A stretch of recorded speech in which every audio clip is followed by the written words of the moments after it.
Hello, everyone. Welcome to Reiki Radio. I am your host, Yolanda. Happy Monday. I hope you are having an incredible start to your week. I'm so happy to be here with you today. If you know me, if you've been here for a while, you know how much I love having these conversations on the podcast, but even more hearing from all of you and what really resonated with you, what it is that you learned through these conversations. And in fact, I enjoy your emails. So if there's ever a time after an episode, there's something you want to share with me, you can either email me, you can go to my website, theenergeticalchemist.com, contact me through there. You can also follow me on Instagram at Reiki Radio, or you can download the Energetic Alchemist app from the Apple App Store or Google Play for Androids. And when you download the Energetic Alchemist app, you create your own profile. It's free. And there you will find a link to join me for Reiki chats on Tuesdays. So you can join me for live conversations via Zoom, and we can talk about your Reiki practice. We can talk about any questions or things you want to share that came up on an episode, anything at all. So we do have fun. I love just community and the community that we are building and continue to build here on Reiki Radio. So be sure to join us. And aside from that, as I mentioned, I love the conversations that we have here on the podcast. And we meet teachers and practitioners of all different modalities. Well, speaking of community, the person that you'll meet today, her name is Kelliena. And Kelliena and I connected somehow on social media many, many years ago. And a lot of people over the years, I remember, of course, especially if there's a lot of back and forth or if you leave me comments, these sorts of things. So, Kelliena, we connected many years ago, have stayed in touch, and she lives in Nova Scotia, and she is a professional psychic since 1997. She's also the author of Manifest with Angels, which is a 44-day planner. And she also wrote a book called Angels and Tarot. It's a book all about the major arcana. And she is a professional reader, as I mentioned, but she also teaches classes. So the intention of her readings and classes are to help you see your own divine powers. And all of her readings and classes are based on what the guardians, her angels and guides, have taught her over the years. So Kelliena believes that we're all born into this world with our guardians, and they come with us, and there are many different types. And depending on, what she sees in your space, she will share that information with you. But the intention of her readings is never to make a decision for you, but to help you see who you really are. And the guardians never speak of death or health. It's just what's in your aura or on the path that you're on. So to learn more about her work, you can visit KellienaPsychicschool.com or visit her on Instagram at at Psychic Kelliena. And the links to connect with her are down in the show description, of course. And then again, if you want to join me for classes or events, visit my website, theenergeticalchemist.com. And you can really help the podcast. Again, I've been doing Reiki Radio since 2013, and it has grown because of you, because of the community. So if you take a second just to leave a 5-star review on whatever platform you are listening on, I really, really appreciate it. If you're watching on YouTube, be sure to follow the YouTube channel and like the video. That also helps people to find this content. So I hope that you enjoy this conversation, my loves, and I will see you on the other side. Okay, everyone, welcome to Reiki Radio. Today we are talking with the amazing Kelliena, who is a psychic. And first, I just want to thank you for coming to chat with us today. Thank you. Thank you for having me. I'm so excited about this. I'm so excited. Yeah, well, just before we were recording, I was telling Kelliena, it's crazy. I feel like we've been following each other on social media for years. I mean, a lot of years. I think it started maybe on Twitter. Like that's how long ago. It's like 2014, if not earlier, that we Yeah. started. something Yeah. like that. Over 10 years. Isn't that's wild, 10 years ago. And then and we'll get into your YouTube channel as well, but I also had an opportunity to be a guest on your YouTube channel about 3 months ago. So we'll get into all of that. But I'm excited to have this conversation with you because a lot of people have so many questions about their guides, their guardians. Do they exist? How to connect with them? And I know you're going to share a lot with everyone today. But first, could you talk a little bit about how you personally started recognizing communication with your guardians and who your guardians are? Sure. Well, for me, the guardians, they were always there. They were always, but I remember my first memory of the Guardians was I was in my crib and I remember looking up because at that time I used to watch a lot of Sesame Street. So I would see these lights and they would have, some would have faces and some would not. And some I knew I could talk to when I was because I remember I was so young. I remember like wearing a diaper. Like I remember being that young. Yeah. And I remember asking them, my first question was, where is the Sesame Street guys? Like, where is like Grover and them? And they didn't answer, but I remember that was my first question. And then my second question was, well, why? I remember being really young, asking them, why can't I remember before now? Like, why am I remembering from this moment? And that was the first question I I asked. I remember them saying to me, "Is because it's part of the path." That's how they described. I didn't understand it. I kind of get it now, but that Yeah. was the first part.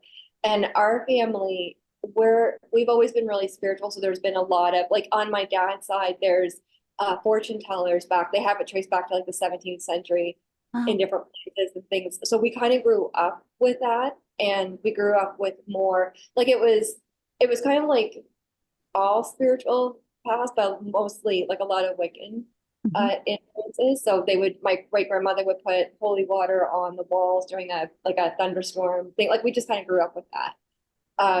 So they were always there. And because of my family, because we would talk about ghost stories, when we would talk, I just thought it was normal. So I didn't realize that others couldn't see them because I would see the other kids on the playground talking to them, or they would be, it appeared to me that they were interacting. So I didn't know that they weren't consciously communicating, if that makes Right. sense. So you would just see them. So then when I got older in junior high, it was like the first, they called it a sock off, which was like a dance. The first dance, I remember meeting kind of like two new friends, and I saw these guardians in the corner, and they were moving energy from this group of girls. I remember like, what are they doing? And when I said, they looked at me like I was crazy, and that's when I was like, you're not seeing it. Like, so that was like my first real moment. Like, wait, you don't see this, and then that's when I began like, okay, well, why am I seeing it? And then that's when I went to a journey of doing more research and getting into tarot and angel cards and stuff like that. So I was Okay. really young when I started. Yeah, no, that's amazing. And it's funny that you asked about Grover and Sesame Street. Of course you would as a kid, but I'm like, yeah, I was where is so like I Grover? was so obsessed, so obsessed. I used to wait in the window looking down the street for them. I remember that really vivid. Like, where are they? Like, why aren't they here? That is hilarious. So as you got older though, did the nature of your relationship with your guardians change? Like what kind of conversations did you start to personally have with them? I asked them, one of the first questions I was asking is why. I remember my first real question was, I think I was like maybe 10 or 11, was because there was I learned the difference between those guardians. So the way that I was taught from the guardians is that guardians are those that come with us into this world. So what they told me is that we all choose different lessons, different wisdoms that we want to earn or master in this life. And depending on what we choose, there's certain, they describe like aura fields. There's certain things that we experience, maybe what we're not, in order to remember who we are. Or there are different souls or different influences that are to help us earn that wisdom. So that was the first part because I asked them, like, why are there some souls that are suffering, or why are there some that they're not happy? Like, what's going on? And they were like, no, that's part of their journey. And then they kind of expanded what was part of their plan in this world. And then the guardians, they explained their role was to help. The guardians always calls us seekers. They call us, when we seek the guardians or seek help from them, they call us seekers.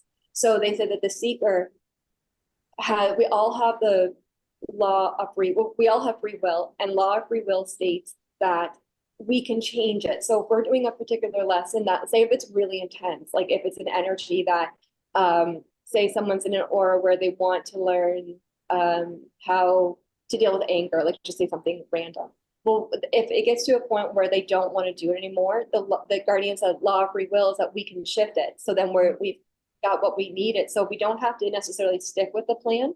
We can actually redirect it with it. So that's one part and that's part of their role. They can help us reconnect that to see our power to do that with it. But they do act as the guardians, they act as our protectors, our teachers. Their biggest role though is reminding us that we do have a divine right to be happy. Like that's the biggest message they have for us, is that we have a right to be happy. And if there's a lesson we don't want, we can shift it.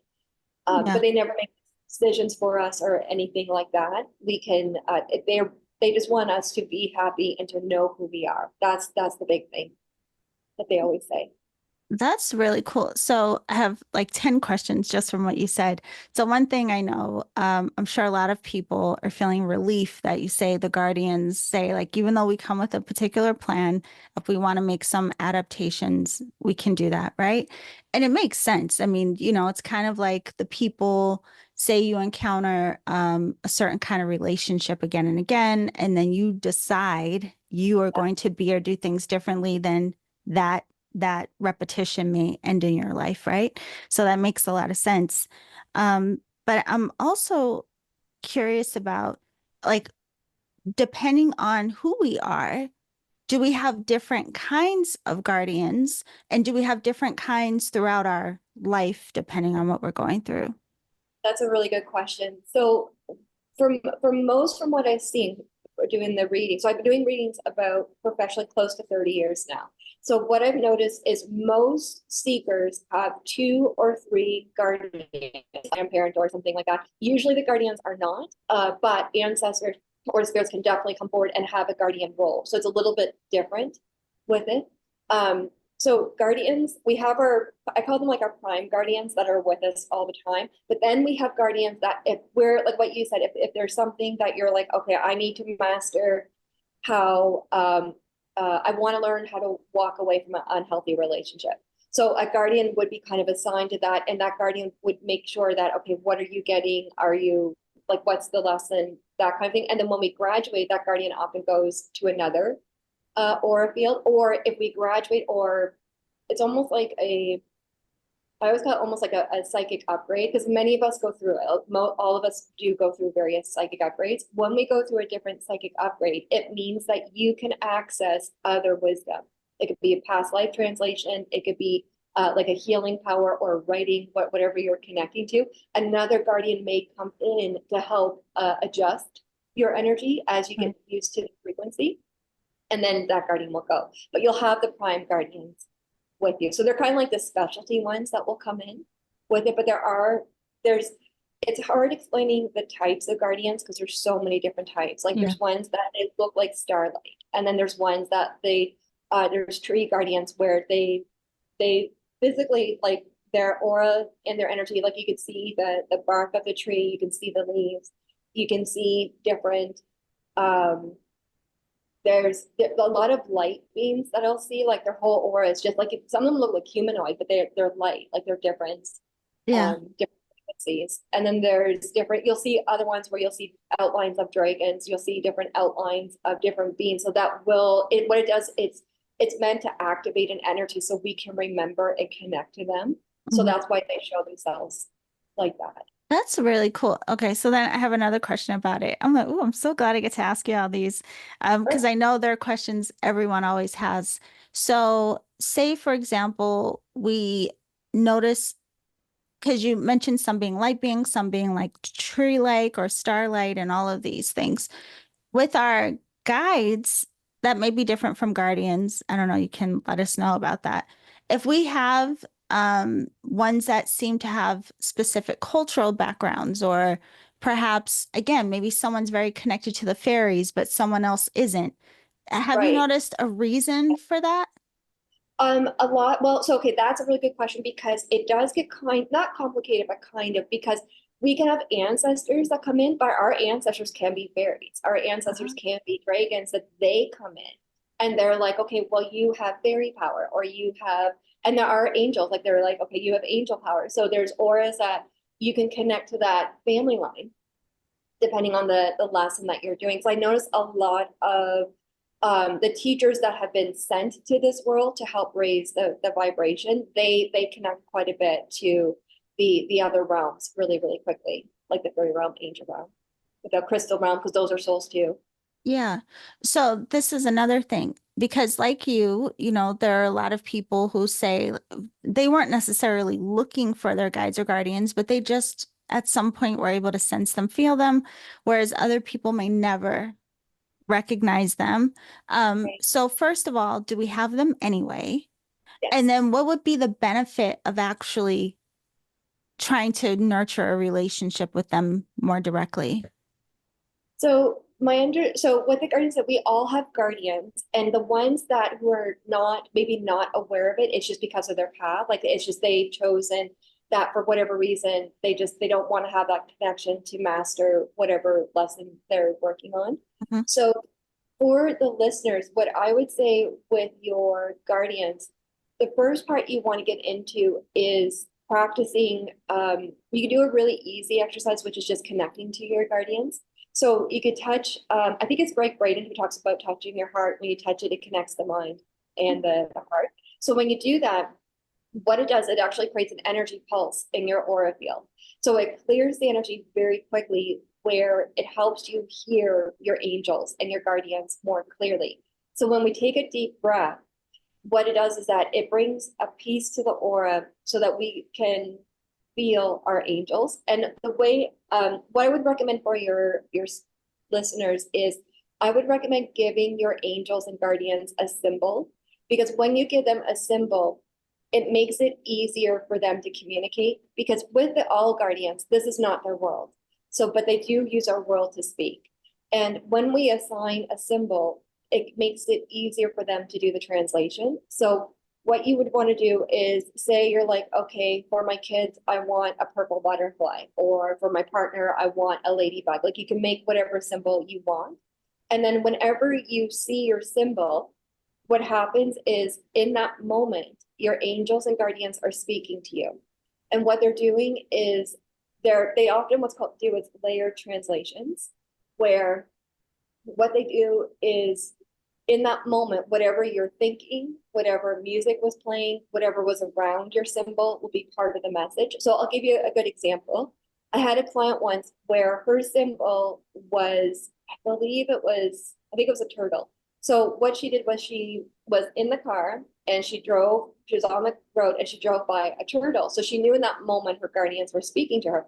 And then at that moment, the radio, there was a commercial for Canadian Tire, which is like a store up here. So, which she never goes to because it's kind of like a car store and stuff like that. So she was like, okay, that's weird. But 2 weeks later, she had to go to Canadian Tire. And when she went there, she actually met her husband.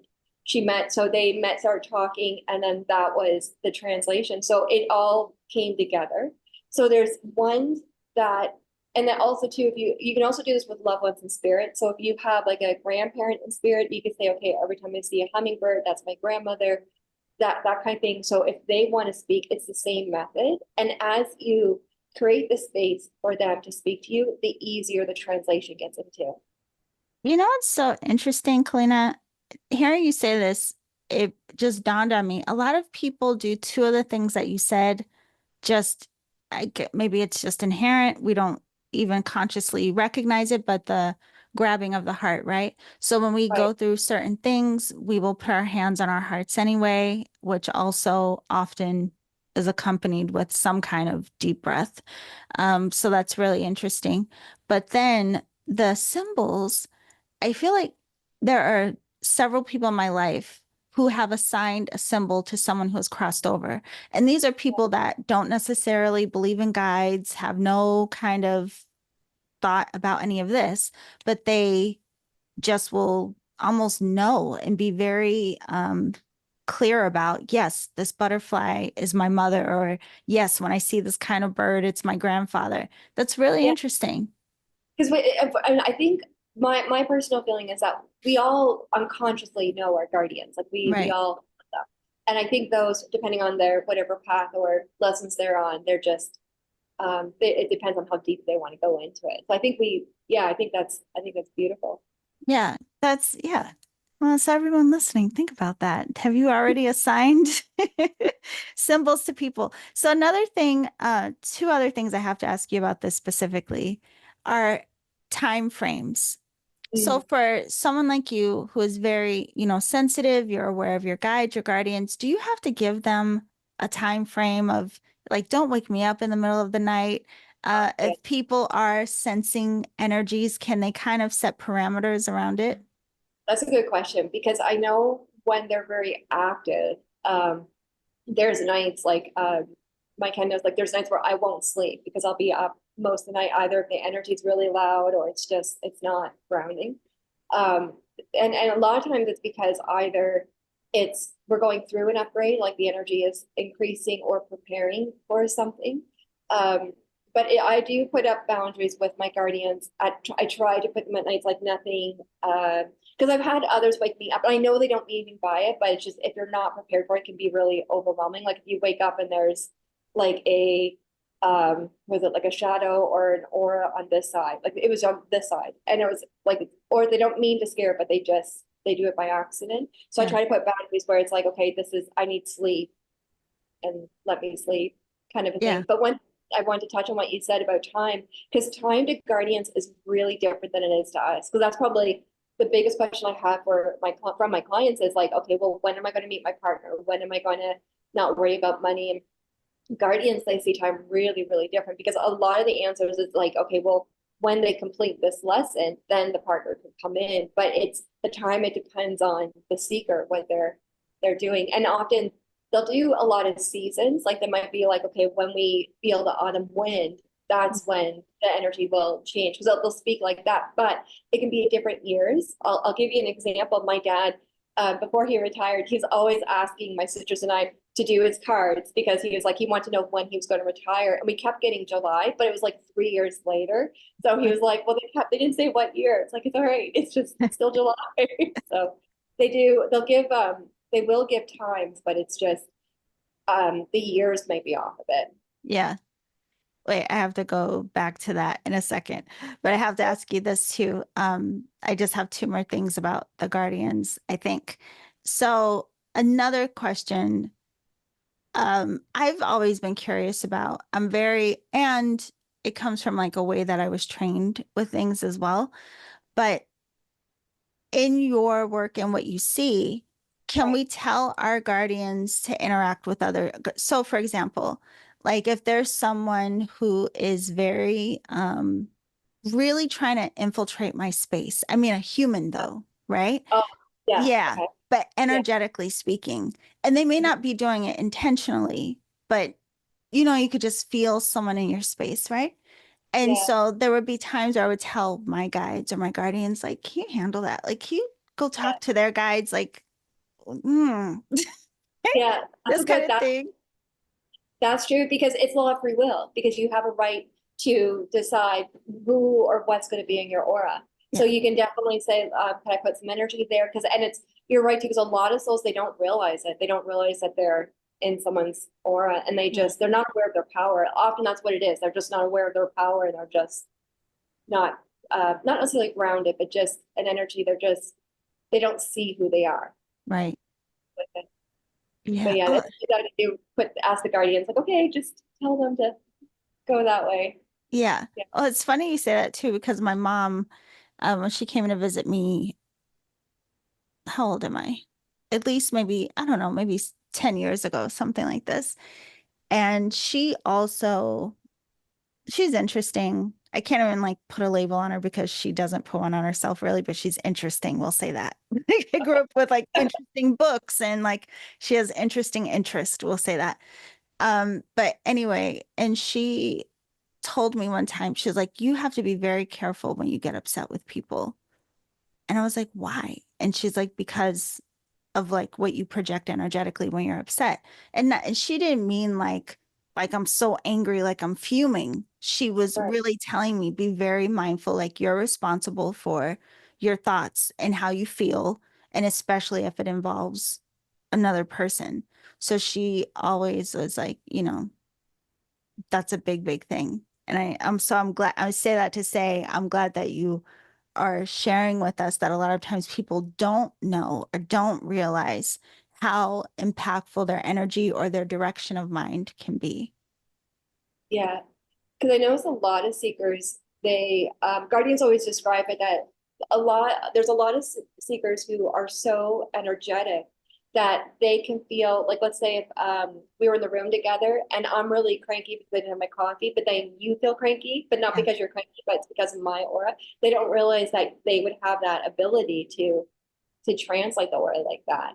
So Yeah. shielding the aura is so important. And also to be responsible. Like if I'm cranky, it's like, okay, clean it, go ground it, go clear it. So you're not projecting it on, Oh, everyone. yes, 100%. I think that's one of the gifts for me of energy work was really being more aware and accountable to my own energy because I didn't realize that. And while I was sensitive to other energies around me, it never occurred to me to consider, like, well, what is it that I'm projecting and what's the impact in the room? Yeah. Or That's now really, that's a big thing. yeah, that's powerful. Yeah, yeah. Yeah. That brings me though to sensory. Are there different ways that people perceive their guardians? And then also, did energy work? Because just so everyone knows, you also are a practitioner of Reiki as well. Did Right. energy work help you with these gifts and working with the guardians in any way? Definitely did. So I would, anyone who does any intuitive work, I think Reiki, personally, I think Reiki is a must because I think it's something that I remember it was 2001 when I got my level one, and it was just day and night from the way that I was able to translate aura before to after because everything was different. Like the trees, the green was greener, the sky was bluer, like everything was bright, and it was way easier to translate aura because I think a lot of intuitives. I think one thing that we struggle the most with is reading aura. Is it our aura or someone else's? And the Reiki, it was almost like a game changer because it just instantly it would made it so much easier to realize, okay, that's not my aura, that's someone else's, or that is my aura. I need to go to deal with it. So I think Reiki is, I really do think it's a must-have for anyone who does any intuitive work, hard work. It makes a big difference. At least you're level one. At least you're level one. Yeah. Yeah. So No, that makes a lot of sense. So then I have to ask you too, because I want to get on. You have so many things. I want to make sure we get it all in. sure. You ended up adding tarot. So like you also do tarot and you on your site I saw like you even have palmistry and you post different blogs about what's going on with us astrologically, these kinds of things. So was it because of, and I know you said your family was very spiritual anyway, but Right. did you find that these tools were helpful in translating what you were sensing? Or do you like to use the cards because it's more of a visual for the client? That's a good question. So for me, when I was really young, so when I started doing professional readings when I was 17, that's when I started. So I started with tarot, because the tarot, I don't use tarot now because how the readings are now is when a seeker calls me, what happens is the aura, there's a circle of light, and then what happens is the guardians will bring forward their aura, and then I read the aura from there. And what they do is each ray of light, they'll pick up an aura so I can translate that for the seeker. So the aura, the readings have changed a lot since then. But with the tarot cards, palm reading, my grandmother taught me palm reading. She always taught us that the angels wrote our stories in the hand. That's what Uh, she would tell us.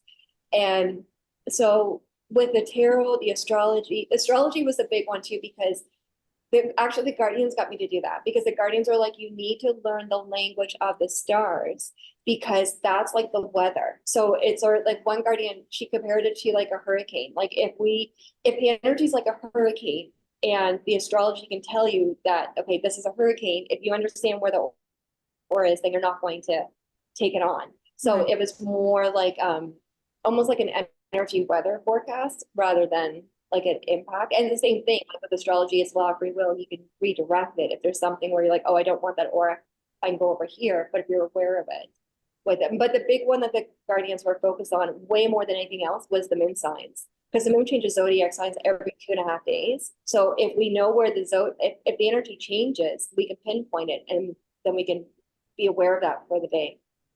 I love that. I love even thinking about, astrology as weather. And I get my chart done. I started studying it, but as you know, astrology is huge. I mean, you can spend a lifetime studying. And so I studied enough to understand, but I didn't go like, all the way in. However, I have my chart done every year, and it's essentially that. It's kind of like, well, what kind of energies will be most prominent throughout this year? And I'll write down very specific dates of, different things, but I only look back at it when I'm going through something energetically where I'm like, what the heck is going on? And I'll look back at the notes from my reading, and it always is like, it was something prominent that the astrologer pointed out. Yeah, it's Yeah, interesting that you yeah. And say it's it. just that's what and they say that the planets are teachers. That's another part where I always thought was interesting because they were like each planet has a very specific lesson or wisdom that they're trying to share with us to activate our power I with it. like So that's that. always Well, I had to kind of think of it that way, just because my chart, kind of Saturn heavy, and a lot of people see Saturn as something like, uh, but I don't. But it was that I had to have the mindset of like, but Saturn is a gorgeous teacher. It's a beautiful teacher. So, yeah, it depends on how you look at him, I Saturn guess. is the Yeah, yeah, but Saturn is the teacher. They come in and they're like, okay, this is what we're learning if you want, and then go yeah, from there. yeah. I like Saturn. So anyway, I wanted to ask you about this as well, because even though, you work with people, you can read their auras and all of these different things, you also like to help people tap into their own gifts and abilities and to work with the guardians and these types of things. So one, I just wanted to ask, was there any particular reason that you thought it was important to help people learn how to do this for themselves? Let's start there. That was a big reason that I started doing the readings was because I feel for me, when I can get my students and seekers to know that they can do this, that they don't need me, that's when I feel like I do my job right. Mhm. Because everyone can do this. Everyone can see the aura, everyone can see the guardians can connect. I think it's just um, either because of what we're dealing with society or what we're dealing with external aura, it's easy to forget that. It's easy to forget our true power. And the big thing, one part too, that I think is really important for my students and my seekers is what the guardians say is that we have a divine right to be happy. That's what we're really here for. And we can connect to that. And as we increase our happiness, increase our abundance, the energy just keeps growing. It gets better and better. And that's big energy that they always say. So if I can help others see their power and talk to their guardians directly, that's the biggest thing that I can do. That's a beautiful thing. Um, it's just there's a sweetness about you. And again, I just have to say, over the years, again, like I don't know, like you have all kinds of connections online, but you've always stood out because there was always something about you, like even without speaking to you directly for many years, there just seemed to be this kindness about you. And so I just wanted to ask with that too. I mean, maybe it's all just you, but do you think working with the guardians throughout your life, it has added to like maybe you having more compassion or seeing the world a little bit differently than maybe typically most of us do? Maybe I think yeah, maybe that's fair because I think that because sometimes during a reading, what happens is this always hurts my heart is you'll get a seeker where they do not see themselves. They do not see their power. They're frustrated if they're single or if they're frustrated that their abundance isn't flowing, and they're just in this energy where there's a part of their aura where they feel that's what they deserve. And then they don't realize it. And there's this energy where they don't recognize their power, and their guardians, like there's so much love and power for them that they don't see it. They don't realize it. So it's almost like two different auras, that to be that hopefully to be the guardian's voice, just to speak for them, where it's like, no, you're loved and you are protected and you're powerful. That energy, just to so others can see themselves and to know they deserve that, I think. And I also believe too that I try really hard to support other healers and teachers, so that, because I know, like your work, I know there's so many seekers that would benefit with you. So I want to create the space where they can connect with you, because I know it would help them. I know it. So that's another part too. I think it's really, our community is really powerful in that. Like we do try to help and support each Yes. other. Yeah. But because it's not like, I don't find it competition with us. It's so everyone has a role. Yeah. And that is, I mean, that's just, I don't know, there's just something so like genuine and again, kind about you that I've always just kind of felt from you even before we actually actually spoke. So yeah. But I imagine, you know, working with your guides from such an early age, that that would have, you know, be supportive in a lot of ways. One, I think about, you know, in our earlier years, like even in our teenage years, like so many people feel misunderstood, or a lot of times in life, people feel alone, or they, you know, and if we all had an awareness that not only are you not alone, but you also have this like team of support surrounding you at any time, that that could probably help a lot of people feel more connected to their lives and not feel like the universe is trying to beat them up. And that everyone has the power to, I think a big thing that the guardians are speaking is that everyone has the power to access the wisdom of a past life, where you don't have to do the work, but you can get the wisdom of it right there, like just talking to the guardians or being aware, like, because that's really exciting Yeah. doing that too. So that they can see their power more. So I wanted to ask you a bit about this because I know you have a couple of books, but I know that there's one called 44-Day Manifestation with Angels. So first, before we get Right. into that, could you tell us a little bit about, is your work with angels different than working with guardians? Is that a different kind Oh, of, that's a good question. I use the word angels because when I use the word guardians, sometimes I use the word guardians because there's so many different types. But I find with my seekers and students, if I say angels, it's like they can connect it first, and then I can get into the different types of guardians. So yeah. that's why I said angels at first instead of guardians. That's a good question, though. Yeah. So Yeah. this book in Yes, and particular, can you tell us about what it is and who it's for? sure. So this is a technique that I've done for years. So if there's something that you're trying to manifest, and you don't need to get the book, like you just have a journal, you can do the same techniques. But what I did was I just organized it so that what you would do is you would set your intention. And the reason it's 44 is 44 days is a really good cycle to manifest a very specific, like if you're trying to manifest more abundance, or if you're trying to manifest more psychic abilities, or manifest dating or more love, 44 days is a really good time to do it.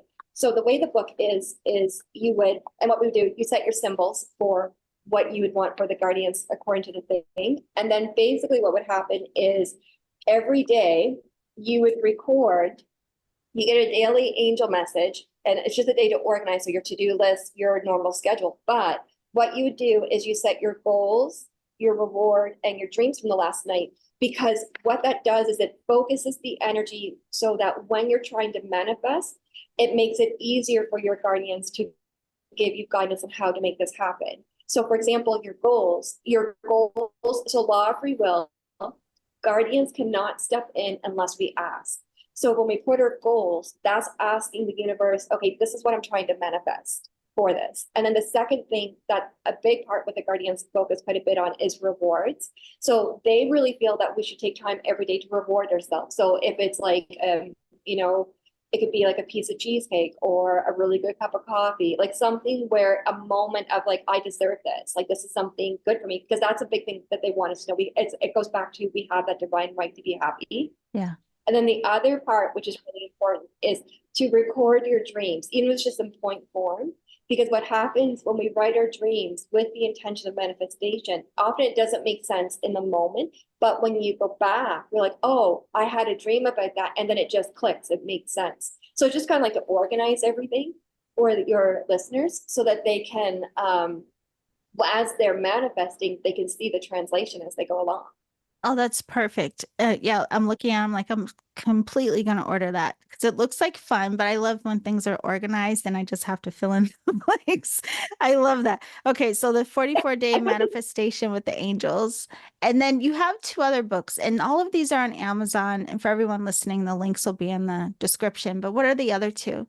So this one was just because I have a couple of like a lot of in our business, like this is like how I organize my day is I have my schedule, my to-do list, my goals. So it's just 101 day organizer basically to organize your business. I think with daily angel messages, I find I have a lot of clients who they're getting it for their grandmothers. Apparently it's like they're saying it's like a grandmother book. So I'm like, oh, okay, that's cool. So they can use it. And then the other one is this one took this is book one of, it's going to be about a 5 to 6 book series. So it's Angels and Tarot. This took me about 3 years to write. So the book one is just the major arcana. So over the years working with tarot, the guardians have taught me different techniques to work with it. So what I did was I tried to organize the book more according to the question than the card, because I find what happens with my students is when they're trying to get the interpretation, when you read a lot of books, it's just sort of like a general translation, but they don't know how do you apply that if it's relationship or if it's career? So I did the general part, like this is the Fool. But then what I did was I organized it. So if you're just asking for a general translation, if you're asking about your work, if you're asking about a relationship, if you're single, or if you're in a partnership, so it's more organized to the question. And then at the end of it, I just put in my just my 2 cents, like just sort of my interpretation of it. And I kept a page blank so that seekers can write their notes on it. So that's the first book, and then I'll be working on the wands next. So And what that's is what this I'm one? What doing. is it And I'm called? Angels and And Tarot book tarot. one, the major, That's beautiful. with it so that I think we have like a little bit of lag. Just so everyone listening knows, sometimes we pause because there's a little lag and we're not, that's all that's yeah. happening. But I love that book. I work with a lot of people who love tarot or want to learn and these kinds of things. And I know that you offer tarot classes on your website as well. But that's a really good book. So I just want to ask you specifically about the major arcana, because that was my draw into the tarot. Initially, I started with Oracle, then I moved on to tarot, but I got stuck in the majors because I fell so in love with the major arcana that it took a while for me to even care about the minors. Like I'm talking years, right? It was Right. very just like, ah. But could you share a little bit about what you think the majors, the importance of them? Because I know there was a highlight about them on your website as well. Yeah. So okay, so the major arcana are a major mysteries. Like that's what it translates into English. So it means major life lessons or big mysteries. That's one of the translations. And then the minor arcana are little mysteries. So the way I was taught with the tarot is the major arcana is actually this story starting from the Fool all the way to the World. It's the story of the soul in this world.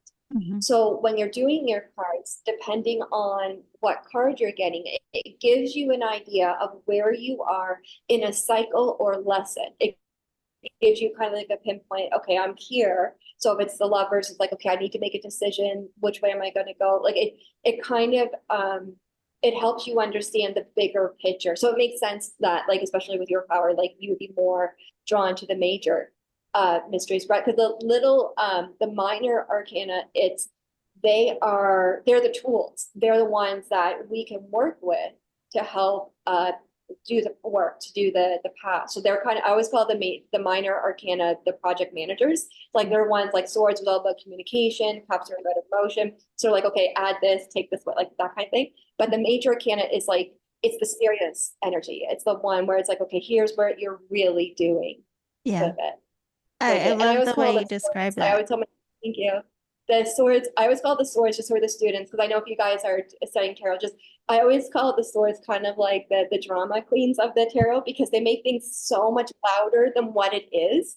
And it's like it's actually when you read the core of the tarot card, it's fine, everything's fine. It's just someone's overthinking. And then once we pinpoint where it's coming from, we're like, oh, okay, if we clear it, it's fine with it. And that's where that can help too. So I have a lot of students. I don't know, but if they're terrified of the stories, and it's like, no, Yeah. no. If you understand, you just got to go for it. It'll be fine. It'll be okay.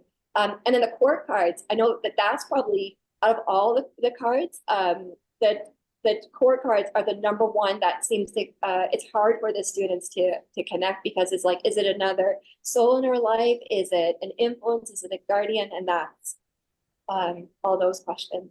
Yeah, but I love that you call the swords drama queens. And yeah, I think a lot Yeah. of people, because the even the imagery like on within like the Rider-Waite Smith deck or just the translation of some of those cards, they can be activating for people, I guess is the best way to say it.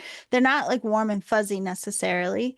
But I love that you call them drama queens because it gives it a totally different feel. And then we can, I think, be more open and receptive to what those messages are. So, Right. speaking of that, you do teach all of this. So, you teach people how to connect with their guides and their guardians. You also teach people how to read tarot, and you have tarot classes in these sorts of things. Can you tell us what's on the site before you share Good. a little special thing with us?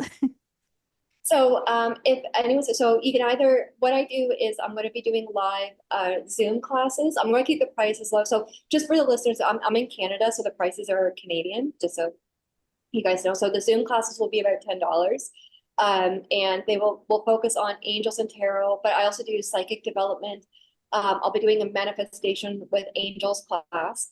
Palm reading, I could there is classes on YouTube me as well for the palm reading and a couple of the there's a couple of free tarot classes on there, but it's just the definitions. Like it's not how to put it together or anything like that. It's just kind of like it's some of it's sort of like the book, but it's just how to get into it.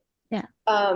And I also teach advanced psychic work, which is on there's one recorded video on Udemy too, if you guys are interested. But if you guys are interested in the classes, because a lot of my classes, what happens is my seekers will message me like, can you teach about crystals? Can you teach about this? And I'll put together a class and then we'll just do it that way. Yeah. It's funny. That's That's it. the same that happened with me with classes. I had no intention, but then people would ask, and I'd be like, yeah, yeah, we can do that. That sounds like fun. But one of the things you were saying before we Yeah. started is, and just so everyone knows as well, your website, KellienaPsychicSchool.com. I will put the link down in the show description. I'm also going to put the link for the books so that you can easily access all of this, her classes, learn more about her work, her readings, everything. But you were telling me how a lot of people question how our guardians speak to us. So you were going to give us a couple of ways of knowing or how we can start recognizing now the ways that our guardians are speaking to us. So a really easy way for guardians to present themselves is actually like, well, the lights will flicker because that's a really, because they never want to scare us. They want to present themselves in a way that they feel will be comfortable. So I'm going to give you guys a couple of just the very gentle, easy ways that are probably happening right now. Oh, am I muted? No. No. Oh, sorry. I'm sorry, the Zoom thing it came up. I was like, wait, this sign came up mute. Sorry. So the first part is lights will flicker. So you'll be out and about and you'll see the lights, like the street lights flicker. That's a sign that your angels are there. So you just sort of, it's off. Most times it's just, they just want you to know that they love you, you're protected, and they're with you. That's the biggest translation. Another one is feathers. They love feathers. Because there'll be times where you'll be walking and there's no birds, but a feather will fall in front of you. That's another sign that they do. Another translation is you can be in the mall or the grocery store and you'll hear your name and you'll turn around and nobody's there. It's an easy way for them to get our attention. Yeah. Sometimes we'll feel very gentle tapping on our shoulder, really gentle though, and that's a way that just them letting know that they're here. A classic one is we call them knockers, where we'll have knocking on the wall. And what that does is that's the guardians clearing energy that should not be there. So if you ever hear a bang on the wall, or like it sounds like someone's knocking on the wall, that's them taking out energy that shouldn't be there. So it's a really good omen with those. Those are kind of like the gentle way that they'll start with it. And then as you develop it, as you give them symbols, then the energy becomes more clear. I love that. With And it's interesting because I think that sound would typically be automatically scary to someone. So to say, like, no, they're helping to clear energy, that's probably like a good thing for someone to know if they're hearing that. it. They used to call it in Nova Scotia. They used to have there used to be an old saying where they used to call it forerunners, or like you hear knocking, you know that okay, the angels are speaking. That was one of the traditions of this, but way back, like 100 years ago. Yeah. Well, I have to ask you this too. Before we get on to, you have a beautiful offer for the listeners, which we'll talk about in a second.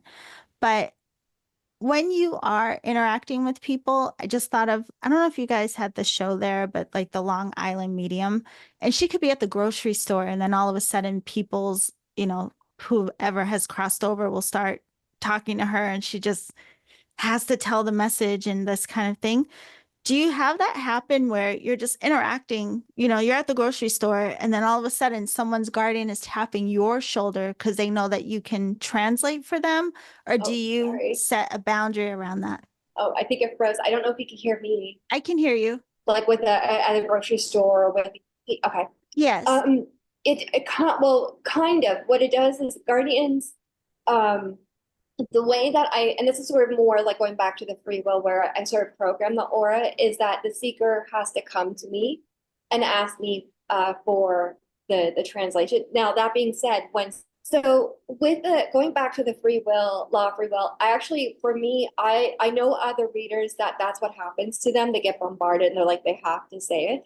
For me, I find if someone's not asking for a translation, I find it gets lost. Like it's sort of like they don't know it. So I don't go up and say it. Now, the rules that I have with the aura with the guardians is that if someone comes to me and they're seeking a message from the guardians, then I get the permission to go into their aura.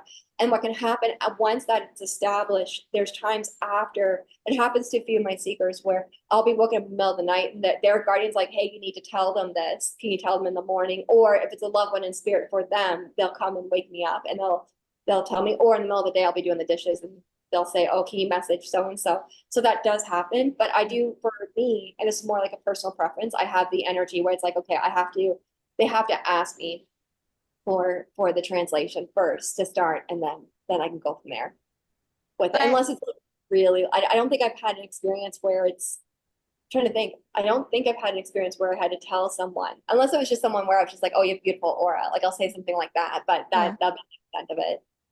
Well, I was curious. I don't know how old your children are, but I know you have kids. Like, what is it like for them growing up with a mom that sees all of these things and talks with the angels and guardians? Do they ever share with you what that's like for them?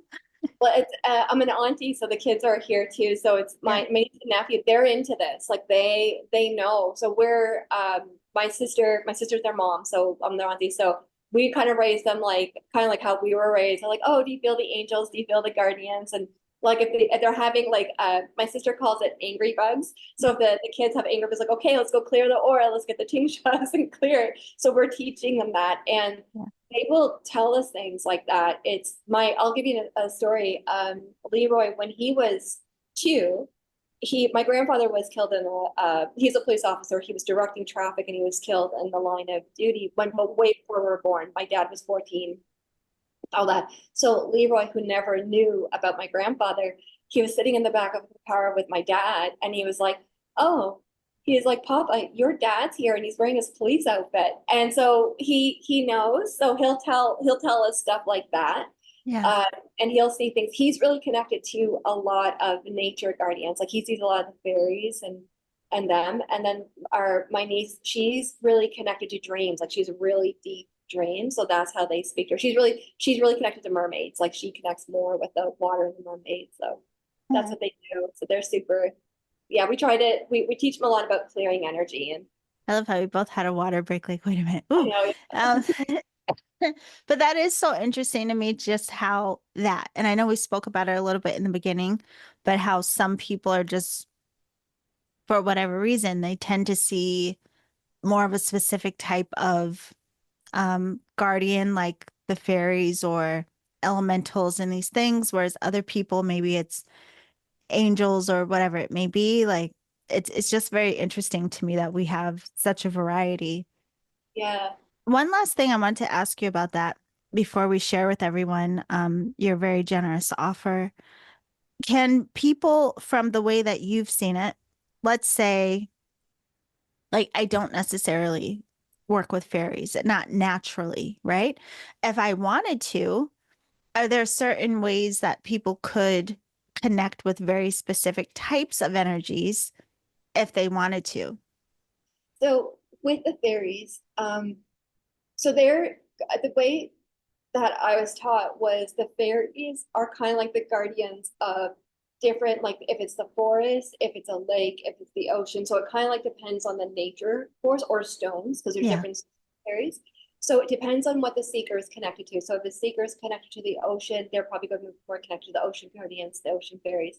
If it's a woods, um, with fairies, a really gentle way to start. It's an old-fashioned one. You would give milk out. So you take a teacup of milk and you would pour it into the ground.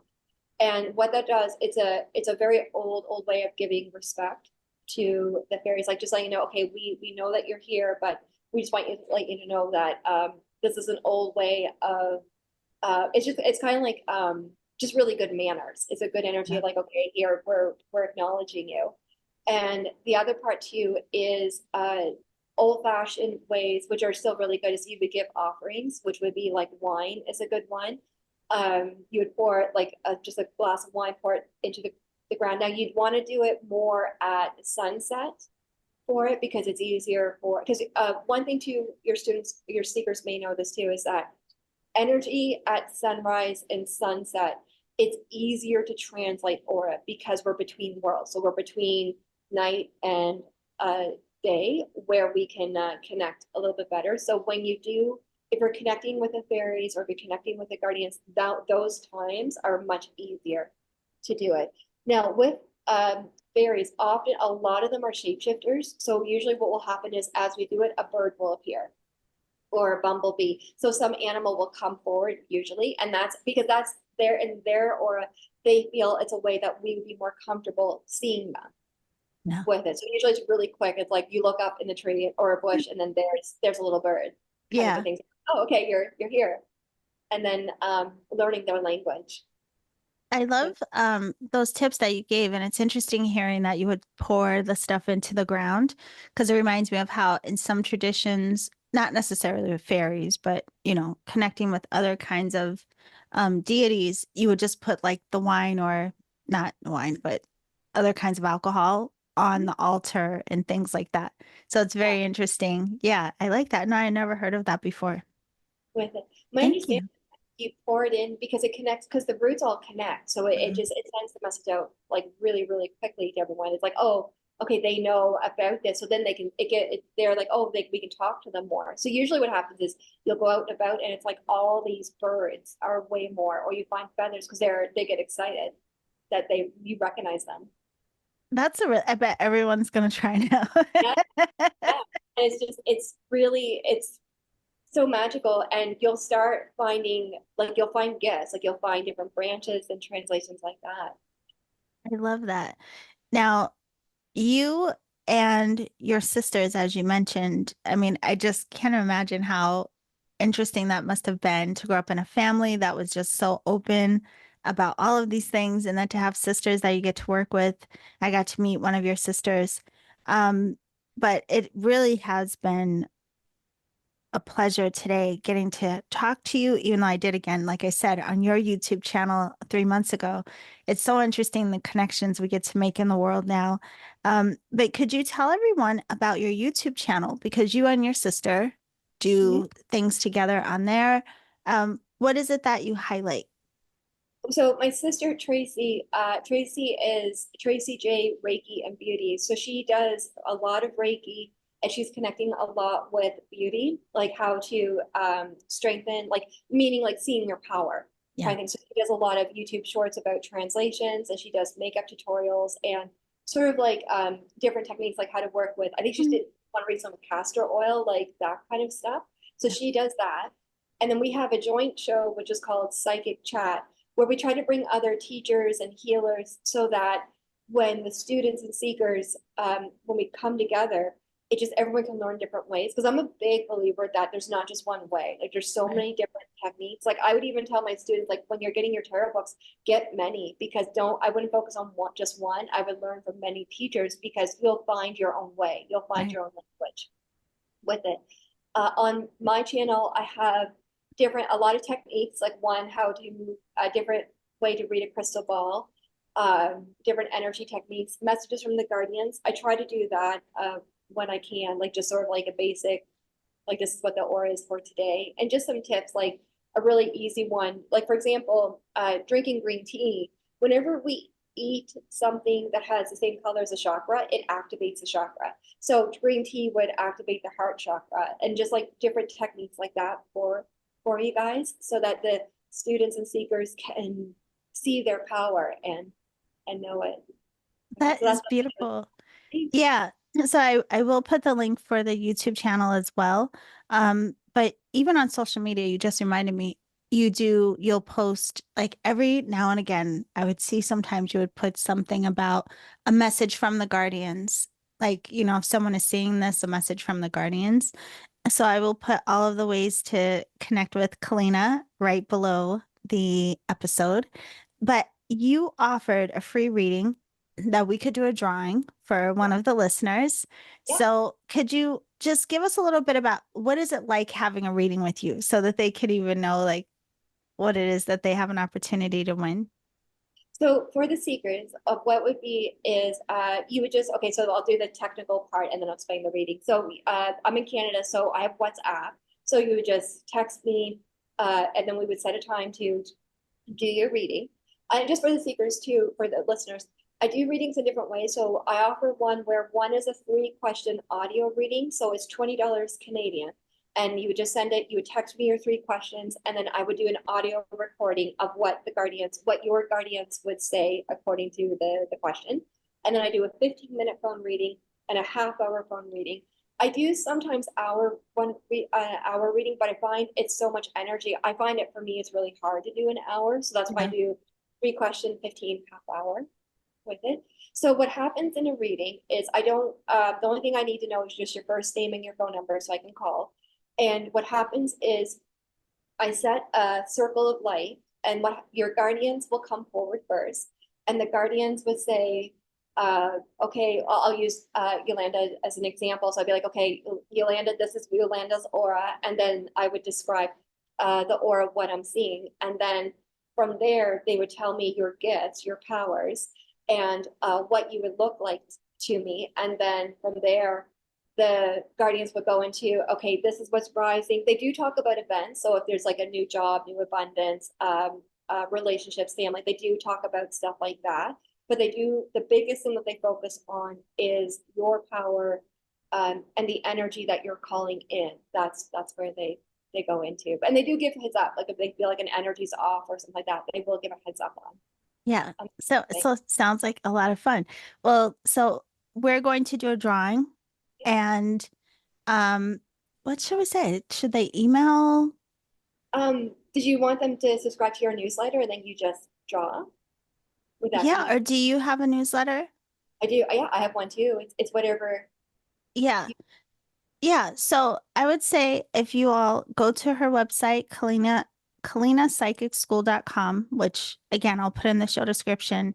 And if you subscribe to her newsletter and once you get your confirmation or whatever, if you reply to her and say like Reiki Radio or something, then she'll know. yeah, yeah. Then I'll put in the draw. That's a good Yeah. idea. Okay, Yeah. yeah, So yeah, respond to the confirmation. Just let her know Reiki Radio, and then you'll be in the drawing. That sounds like a very fun reading. You just need WhatsApp so that you can be in connection with her. And then yeah. And for everyone else, I mean, even if you don't win the drawing, you can still get a reading from Kelliena or get any of her books or take her classes. All of that information is on her website, KellienaPsychicSchool.com. My love, I have to say again, I'm so glad that after all these years, we finally had the time to sit down, actually chat, really get to know each other. Thank you for having me on your um, channel. People can see that as well if they go to your site or your YouTube channel. And I thank you so much for finally coming on Reiki Radio. Thank you so much for having me. It was just, I'm so excited about this. And thank you. And thank you for all that you do because I tell when I share and I tell my students like go see Elena because the work that you're doing, the teaching and the beautiful souls you're bringing on, it's so beautiful and powerful. It's important. It's so important. Oh, thank you so much, my love. And again, just glad that you finally got to come. And it's funny, just for the people listening, every now and again, someone will send me a message directly and tell me, like, oh, I've been listening for a while or this or this. But everyone doesn't, most people don't. But you and I, somehow, it's been very consistent that we've stayed in touch these 10 years. So Yeah. thankful for that. Thankful for the connections. And for all of you, thank you for joining Kelliena and I, and we will see you next time. Bye for now. Thank you so much. Take care.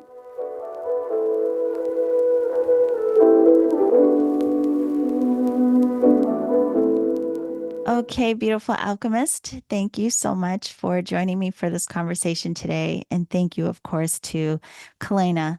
Kelliena's website again is KellienaPsychicSchool.com, or you can follow her on Instagram at Psychic Kelliena. And her name is spelled Kelliena, although the links to connect with her are down in the show description. And don't forget, you can join me for Reiki Conversations live via Zoom every Tuesday. If you download the Energetic Alchemist app, you can find that on the Apple App Store or Google Play for Androids. You can also follow me on Instagram at Reiki Radio or go to my website, theenergeticalchemist.com, and choose your online course and join me in a class. So I thank you all for being here, and I will see you very soon. Remember to always journey in love.